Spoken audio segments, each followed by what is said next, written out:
Hello everyone, आपका एक बार फिर से तुलसी सेंटर में स्वागत है। आज की इस वीडियो में मैं क्लास 10th और 12th दोनों के लिए है, मतलब किसी भी आप क्लास में हो, चौपाई और दोहा आता ही आता है। मोस्ट इंपॉर्टेंट है, एग्जाम की दृष्टि से एग्जाम में आएगा ही आएगा। देखिए यार, दो तो आता है, ये तो क्लियर है ना।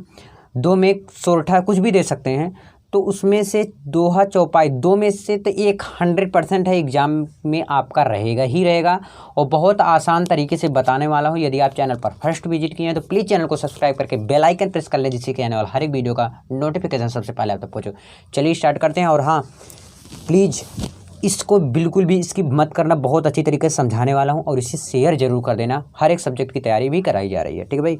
देखिए, चौपाई दोहा दोनों बताऊंगा बहुत आसान तरीके से। वो भी चौपाई क्या होता है, यह सममात्रिक छंद है क्या है, छंद है। यह सममात्रिक छंद है। इसमें 4 चरण होते हैं, ऐसे मैंने डायरेक्ट लिख दिया है।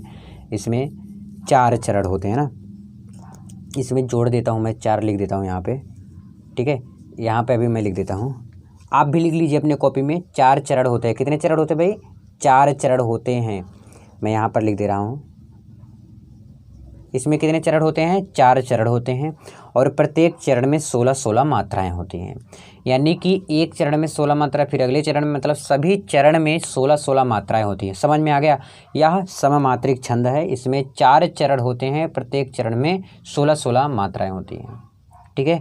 अब देखिए, समझिए इसको। मैंने लिख लिया है, एक श्लोक लिखा है, आप कह सकते हैं ये क्या है, हनुमान चालीसा में से लिया गया है। क्या लिखा है? जय हनुमान ज्ञान गुण सागर, जय कपीस तिहुँ लोक उजागर, राम दूत अतुलित बलधामा, अंजनी पुत्र पवन सुत नामा। बहुत आसान है और बहुत लोग को याद भी होगा, इसीलिए मैं इसको लेकर आया हूँ, है ना। तो मैं इसमें समझाऊंगा आपको और आराम से आप समझिए।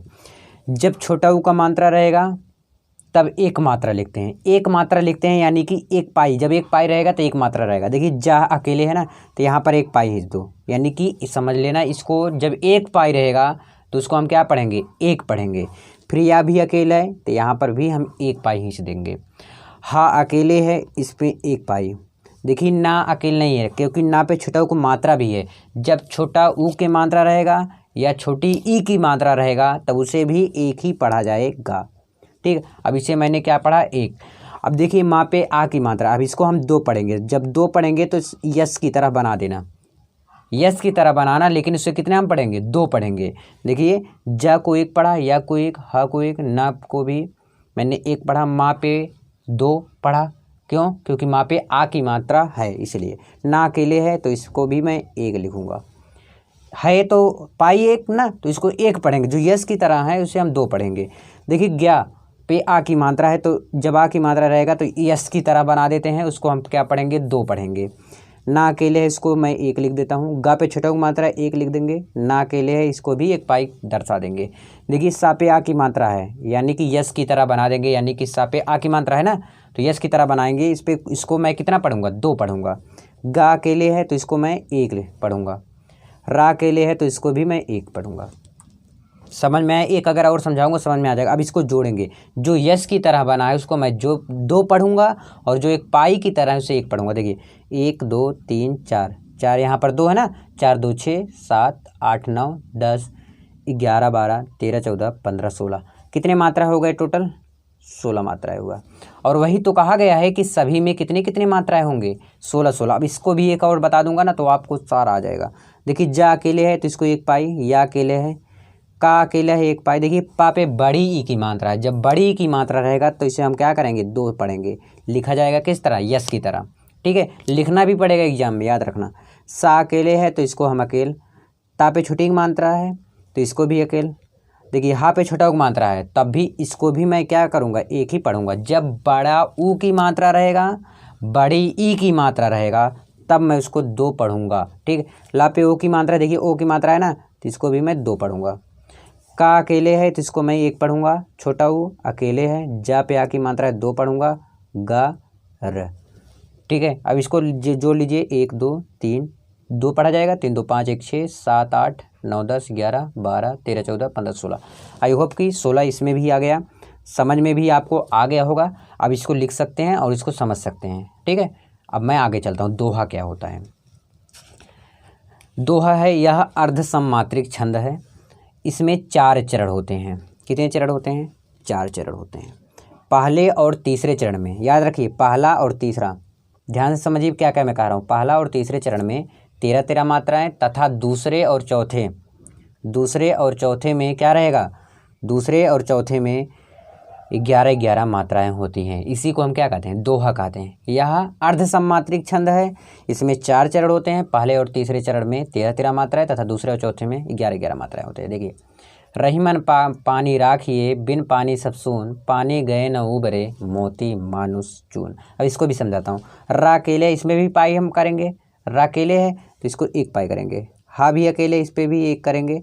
माँ पे भी अकेल, ना पे भी अकेल, सब पे 1-1 पाई मैं खींच दूंगा, क्योंकि ई की मात्रा है और अकेला है। देखिए पा पे आ की मात्रा है, तो यहाँ पर यस की तरह बनाएंगे। इसको मैं कितना पढ़ूंगा? 2 पढ़ूंगा। इसको मैं कितना पढ़ूंगा भाई?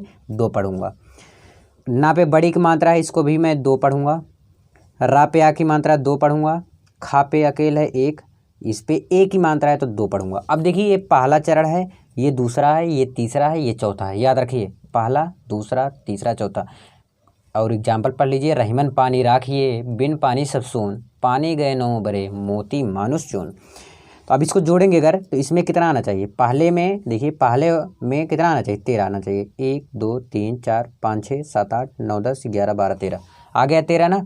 यस की तरह जो बना है उसको मैं 2 पढ़ूंगा। बा पे छोटी की मात्रा 1, ना अकेले, पा पे आ की मात्रा, इस पर भी 2, इस पर अकेल, इस पर 2 रहेगा, इस पर भी 1 रहेगा। अब इस पर बनाते चले जाओ ऐसे, इस पर 2, इस पर 2, ये अकेले रहेगा, या पे एक की मात्रा है 2 रहेगा, ना अकेले है तो 1, बड़ा ऊ की मात्रा है तो डबल रहेगा 1 रहेगा, और इसमें एक की मात्रा है डबल रहेगा। ऐसे ही प्रकार इसको भी ऐसे बना देंगे, 1 1 यस की तरह बना देंगे 2। अब इसको गिनिए, इसमें कितना आया था? 13 आया था। इसमें कितना आना चाहिए? 11 आना चाहिए। दूसरा है, दूसरे में और चौथे में 11-11, 1 2 2 यहाँ था, ठीक है। 2 2 4 5 6 7 8 9 10 11 आ गया। इसमें 11 आया। इसमें कितना आया था? 13। अब इसमें भी कितना आना चाहिए? 13 आना चाहिए। 2 2 4 5 6 7 8 9 10 11 12 13। अब इसको भी जोड़ेंगे, 2 2 4 2 6 7 8 9 10 11। आई होप कि आप सबको समझ में आया होगा। मिलते हैं नेक्स्ट वीडियो में। प्लीज़ यार इसको ज़रूर शेयर करिएगा। अगर नहीं समझ में आया तो कमेंट करके बताइए, मैं दूसरा एग्जाम्पल लेकर आऊँगा। बाय, ध्यान रखिए, जाओ फोड़ो, बाय।